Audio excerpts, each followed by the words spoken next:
las primeras manifestaciones de la ministra Batakis comienzan a dar una mirada sobre el escenario económico que viene. Hubo en principio una ratificación del rumbo. Esta fue la primera definición política. Después habló de un equilibrio fiscal, un mensaje que quizás estuvo más dirigido hacia el mercado que a la gente. Y detrás de todas esas conceptualizaciones de la macroeconomía y de lo que el mercado exige, está la realidad de cada uno y cada una de nosotros.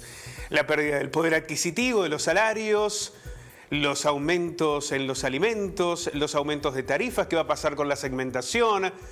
¿Cuál es la realidad que emerge de una economía que crece y al mismo tiempo provoca que haya millones de argentinos que pierden poder adquisitivo? Ese desequilibrio que fue el que uno suponía fue mellando el poder de Guzmán en el ministerio, más allá de las especulaciones del porqué del portazo.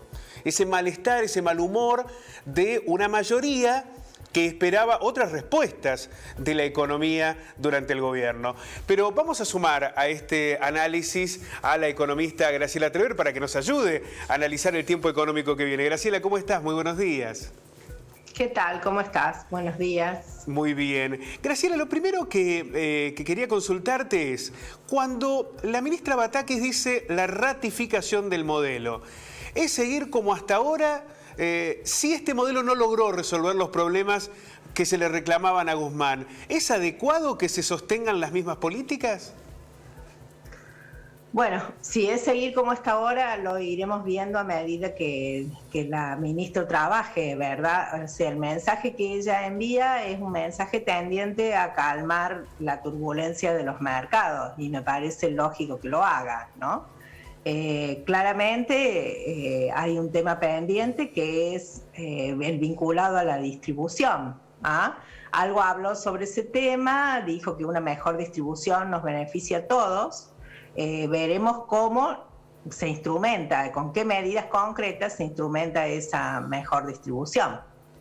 ¿Es posible la distribución de los recursos que genera la Argentina si no se controla la inflación?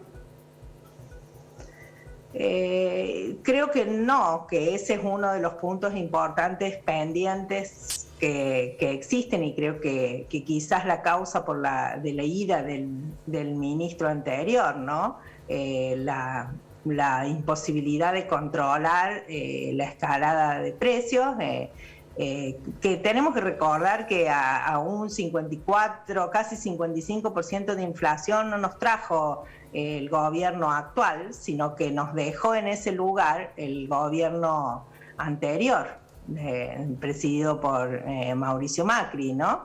Y que bueno, después ocurrió la pandemia, después ocurrió la guerra, y la guerra llevó los precios de los commodities arriba, lo que para Argentina puede ser favorable, pero generó una inflación mundial elevada, que bueno, tal como lo señaló la ministra, hay países que han triplicado su inflación. Argentina no la triplicó, pero parte de una base muy elevada y de muchos años de mantener elevadas, registros inflacionarios. Y bueno, eso creo que es, si uno tiene que buscar una causa por la que se va el ministro anterior, esa es una de los factores, ¿no? Creo que el más importante. Bueno, veremos cuáles son las herramientas que utiliza la ministra para tratar de morigerar el efecto inflacionario, ¿no? A ver, tratando de llevar al llano todas estas dimensiones conceptuales de la macroeconomía, todo esto que exige el mercado, que piden también a través de algunos titulares en los medios de comunicación. Cuando uno va directamente a las preocupaciones de una mayoría social, hay dos aspectos. Uno que tiene que ver con la inflación y el otro con la pérdida adquisitiva de los salarios. En la inflación, tal como usted lo señalaba, 54% dejó Macri, la pandemia, la guerra. Ahora, ¿es posible imaginar en el corto o en el mediano plazo bajas inflacionarias sin un congelamiento o en un enfriamiento de la economía? ¿Cómo se logra bajar la inflación en un escenario como el que transita la Argentina? Y en el corto plazo es muy difícil hacerlo bruscamente, sin medidas, también bruscas, pero que implican un costo muy elevado, ¿no es cierto? Porque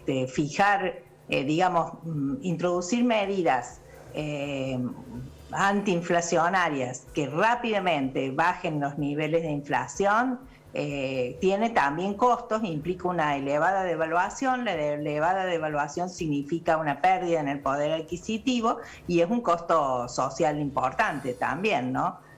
Creo que estamos en un callejón complicado de cuál es la decisión menos peor, no cuál es la mejor. En este caso, ¿no? Es muy interesante esto, Graciela, porque si se baja bruscamente la inflación a través de una devaluación, eso termina impactando en los salarios, ¿no? Hay pérdida del poder adquisitivo. Pero si la inflación se mantiene en estos niveles y no hay una recuperación real del salario, también los trabajadores pierden. ¿Cómo se puede lograr, mientras se busca una solución paulatina a la inflación, que los salarios empiecen a mejorar un poco? Ya venimos de muchos años acumulados de pérdida del poder adquisitivo y pareciera que la crisis la pagan sistemáticamente los trabajadores. Sí, bueno, esa es justamente la razón por la que se va el ministro anterior, así que vamos a ver cuáles van a ser las medidas que va a tomar la ministra actual. Bueno, en principio pareciera que en este momento hace falta algún tipo de recomposición de esos salarios. La ministra, entre otras cosas, reafirmó que los salarios no son inflacionarios, ¿no es cierto? Bueno, hace falta algún tipo de acuerdo con los sectores fijadores de precios, formadores de precios, con otros sectores de la sociedad para plasmar justamente esa idea de que un incremento, por lo menos inicial o fijo, o como se lo dé, de los salarios, una recomposición, que implique una recomposición, no es en realidad inflacionario y trasladable a los precios, ¿no? Y bueno, a partir de allí tomar otra serie de medidas con otros aspectos de la economía, ¿no? Como ser justamente los precios. Bueno, usted dio en la tecla con esto de la cuestión de los acuerdos. Desde hace años se habla de que se necesita un acuerdo social, un acuerdo político, que hay que acordar con los formadores de precios, que hay que acordar con aquellos que tienen esa injerencia sobre el mercado, pero parece que en la realidad siempre hay una disputa de intereses donde en las intenciones de los acuerdos termina primando aquel que tiene el poder de la maquinita o de poder incidir sobre la economía cotidiana. Y esos acuerdos nunca llegan. Sí, estoy de acuerdo también. Bueno, al menos llegamos a un acuerdo nosotros. Los acuerdos no significan siempre sentarse a una mesa a discutir. Los acuerdos a veces son inducidos por determinados actos que lleve adelante, en este caso, el Estado, ¿no es cierto?, en representación justamente a quienes están perdiendo su poder adquisitivo, y luego llegar a algún tipo de consenso. Los consensos no siempre son conversaciones, ¿no? O sea, muchas veces están precedidos de algunos actos que se debieran realizar. Vamos a ver las armas y los márgenes que tiene la ministra para actuar, ¿no?